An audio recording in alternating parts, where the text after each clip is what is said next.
영국의 세계적 미래학자, 자신의 명성과 지위를 모두 버리고 아시아 작은 나라로 이주.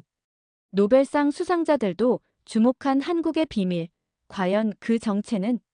서방 학계에서 학문적 자살이라 조롱받던 그의 발표가 세계를 뒤흔들다.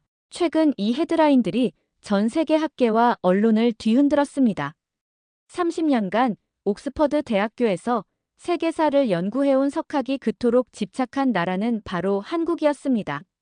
처음엔 학계의 웃음거리였지만 지금은 세계 최고 대학들이 한국 연구에 열광하는 이변이 벌어지고 있습니다.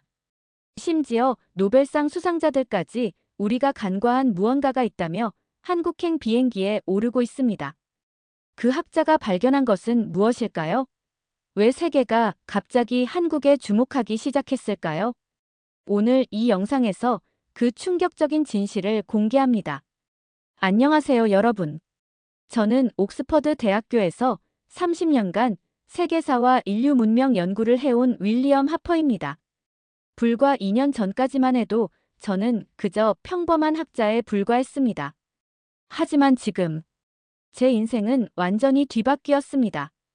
여러분, 혹시 노스트라다무스나 에드가 케이시 같은 역사적 예언가들의 기록을 살펴본 적이 있으신가요? 그들이 수백 년 전에 남긴 예언 중 상당수가 현실이 되었다는 사실 알고 계신가요? 저는 2023년 12월 런던의 한 오래된 서점에서 우연히 발견한 책 한 권으로 인해 제 인생이 완전히 바뀌게 되었습니다. 그날은 제가 왜 그 서점에 들어갔는지조차 기억이 나지 않을 정도로 평범한 날이었습니다. 비가 오는 런던의 어느 골목, 비를 피하려 무심코 들어간 서점이었죠. 교수님, 이건 어떠세요? 서점 주인이 먼지 쌓인 책 한 권을 내밀었습니다. 그 책은 1938년 일제식민지 시절 한국을 방문했던 한 영국 외교관의 일기였습니다. 그냥 넘기려던 차에 책 사이에 끼워진 낡은 양피지 조각 하나가 제 눈에 들어왔습니다.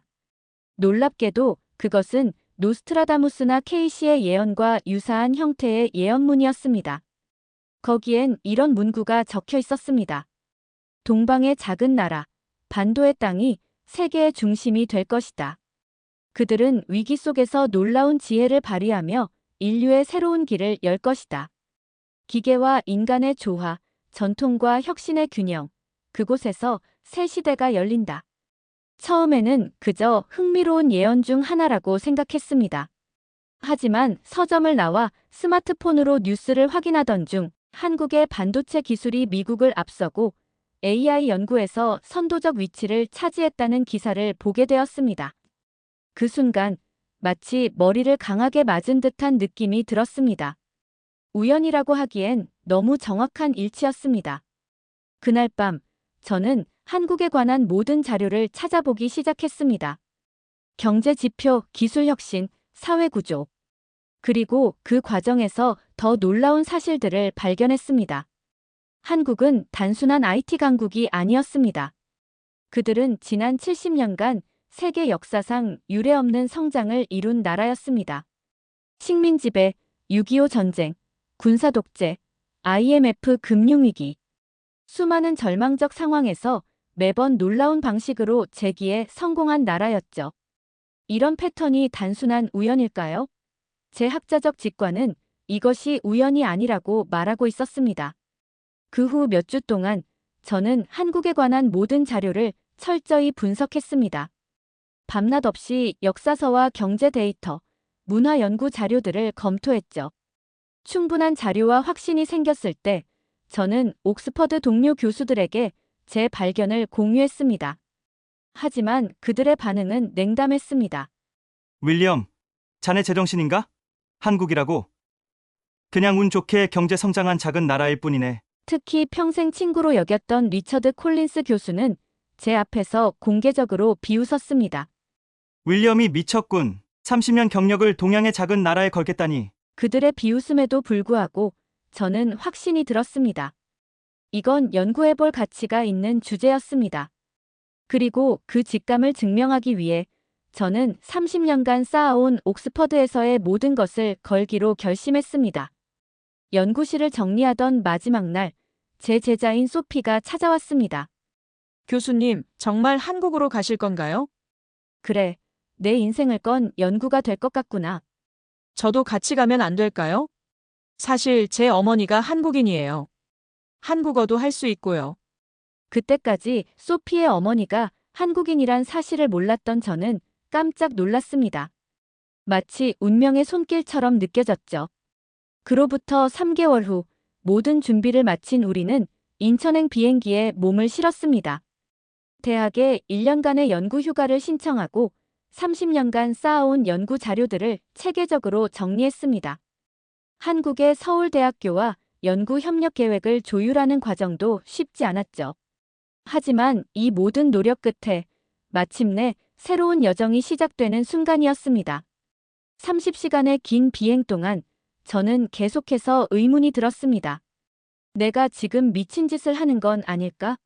30년간 쌓아온 학문적 명성과 안정된 자리를 모두 뒤로 하고 이러는 게. 하지만 인천공항에 발을 디딘 순간 그 모든 의심이 사라졌습니다. 저는 미래로 온 것 같은 기분이었습니다. 인천공항은 제가 본 어떤 공항보다 효율적이고 세련되었습니다. 모든 것이 자동화되어 있었고 사람들은 스마트폰 하나로 모든 것을 해결하고 있었습니다. 하지만 정작 제 눈길을 사로잡은 것은 기술이 아니었습니다. 그것은 사람들의 행동이었습니다. 지하철에서 노인에게 자리를 양보하는 젊은이들, 식당에서 서로를 배려하며 차례를 기다리는 모습, 그리고 무엇보다도 한국인들이 서로를 대하는 방식에서 느껴지는 독특한 조화.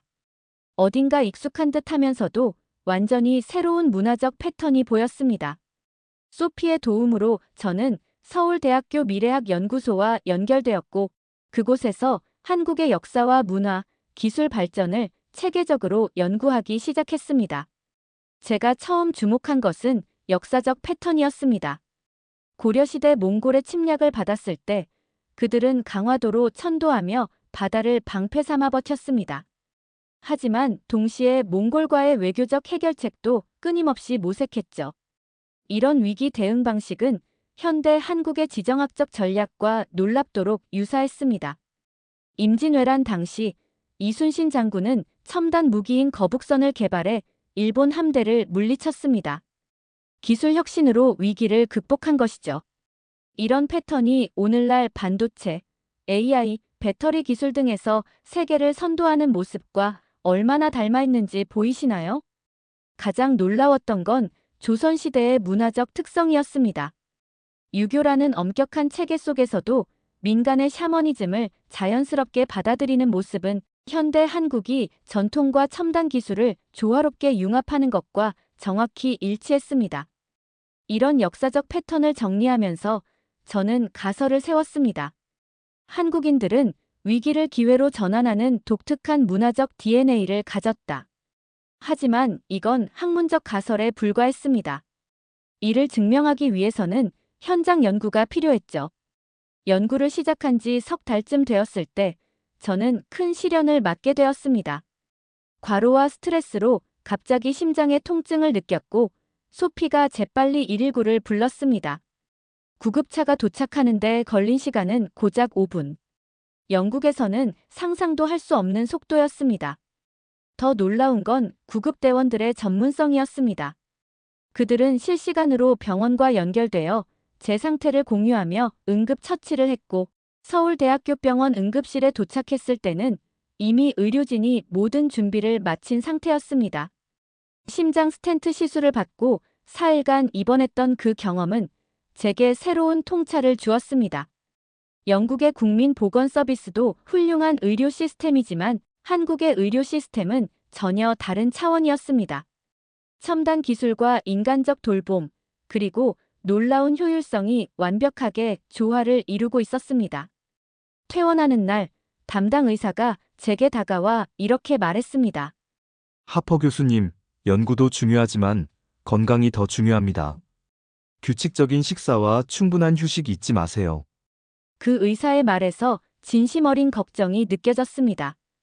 영국이었다면 아마 건조한 의료 지침만 전달하고 끝났을 텐데 말이죠. 병원비 청구서를 받았을 때 또 한 번 놀랐습니다. 스텐트 시술과 4일간의 입원 비용이 영국 NHS의 자기 부담금보다도 저렴했던 겁니다. 이게 바로 한국의 국민건강보험 시스템이었습니다.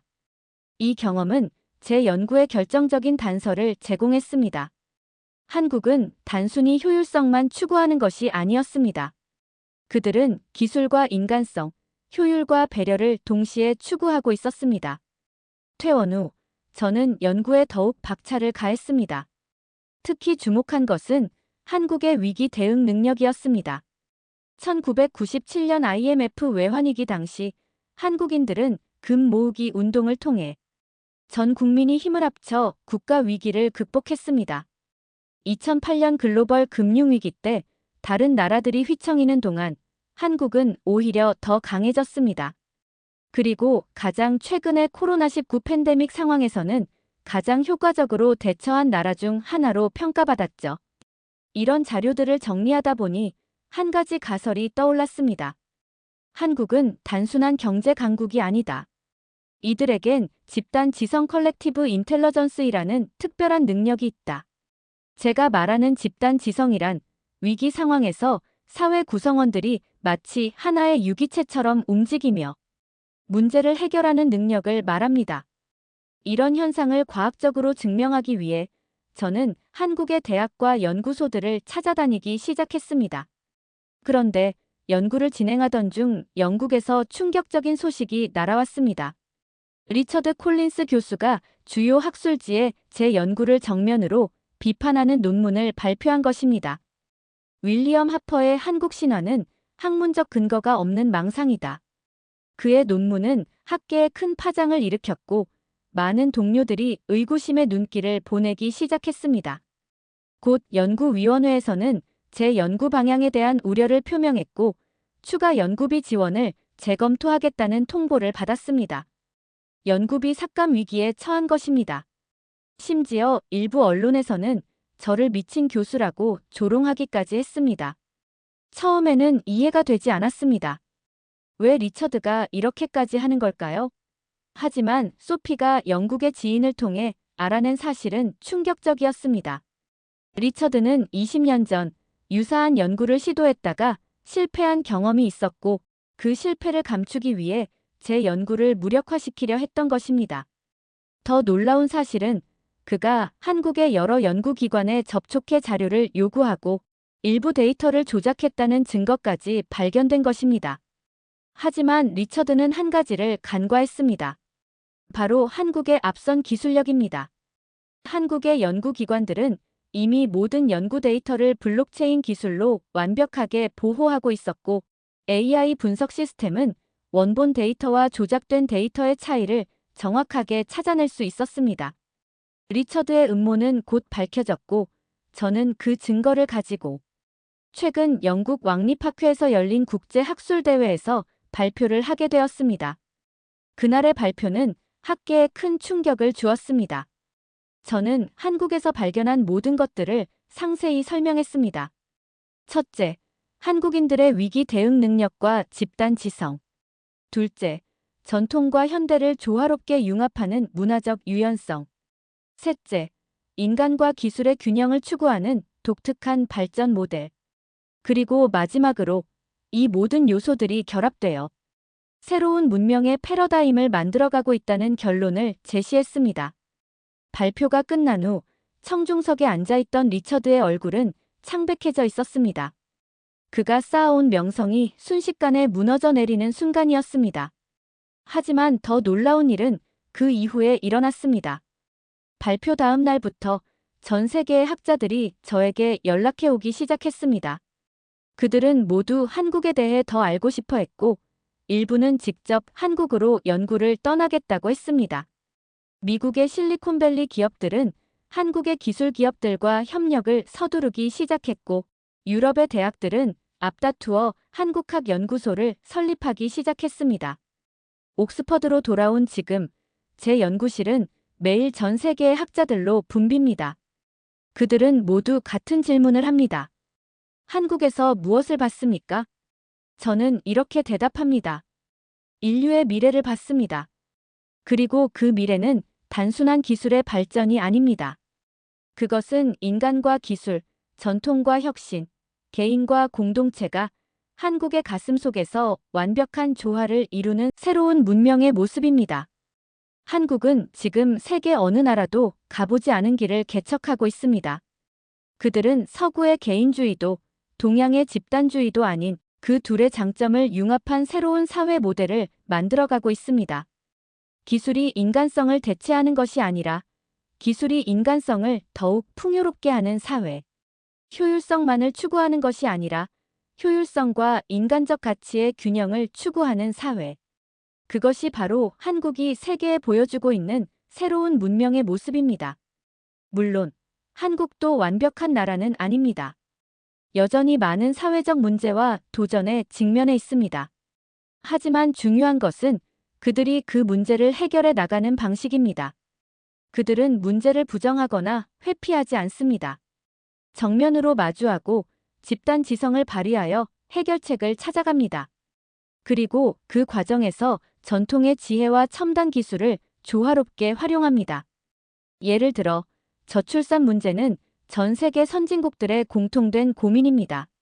하지만 한국은 이 문제를 해결하기 위해 AI 기술을 활용한 스마트 보육 시스템을 개발하는 동시에 지역 사회 기반의 육아, 공동체와 직장 내 보육시설 확대 등 사회적 육아 네트워크를 구축하고 있습니다. 고령화 문제 역시 마찬가지입니다. 한국은 첨단 의료 기술로 노인 건강을 관리하면서도 전통적인 효 문화를 바탕으로 한 세대 간 통합 프로그램을 운영하고 있습니다. 환경 문제에 있어서도 한국은 첨단 그린 테크놀로지를 개발하는 동시에 자연과의 공존이라는 동양 철학적 가치를 접목시킨 독특한 접근법을 보여주고 있습니다. 이런 특별한 문제 해결 방식은 점차 세계적으로 영향력을 확대하고 있습니다. 한국의 문화 콘텐츠가 전 세계적으로 인기를 끄는 이유도 바로 여기에 있습니다. 그들의 드라마, 영화, 음악은 첨단 기술과 인간적 감성, 현대적 감각과 전통적 가치가 절묘하게 조화를 이룬 결과물입니다.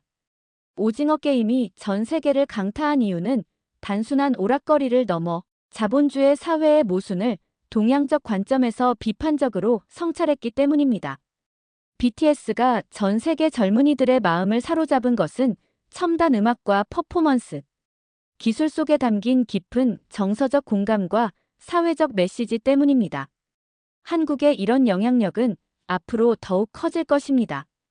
국제 정치에서도, 경제에서도, 문화에서도 한국은 점차 세계의 중심으로 자리 잡아 갈 것입니다.